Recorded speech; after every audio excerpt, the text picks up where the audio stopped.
Well, gentlemen, let's go to the phones. I think we've got our first caller tonight. We've got Richard from Macon holding. Hi, Richard. Hi. Hey, Richard. How are you this evening? How you doing? How y'all doing? Good. Doing good. And what question do you have for us tonight?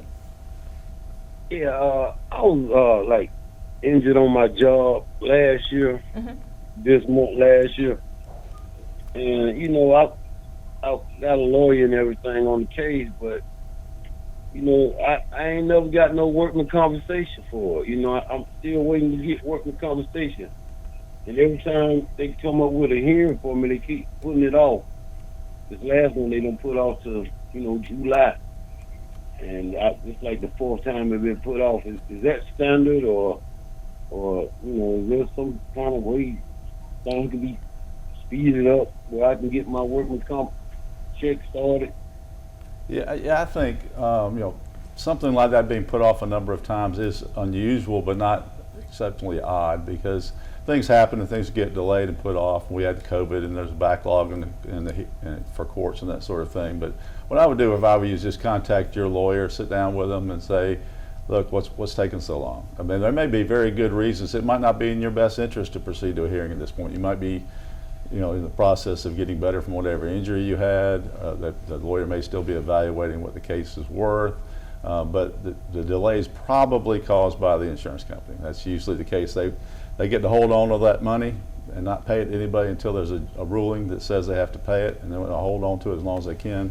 And so as defense lawyers, sorry Barrett, but you're not one anymore, but their job is, as Carl used to say, is delay, delay, delay. And our job is to push, push, push, because they won't ever go to trial if you don't make them. Well, what about if here downtown Macon, I'm driving down Chair Street, somebody hits me, I'm not at fault, but why does my insurance company have to get involved in it? Barry, you want to take that one? Well, I mean, there's instances where the person who maybe hits you doesn't have any insurance, or let's say you were pretty hurt where you had to be taken to the hospital and you spent a couple of days in the hospital, and you stayed there for a couple of days, and you racked up some serious medical bills, and the person's insurance wasn't enough to pay for your medical bills. So that person would be, what we say uninsured or underinsured.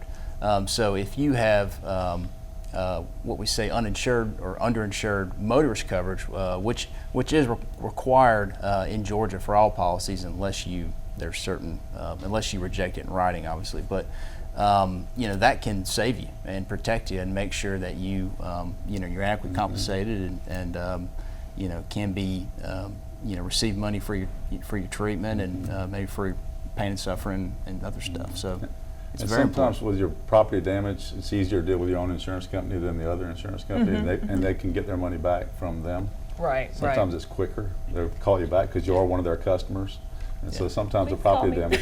Sometimes that's a little easier.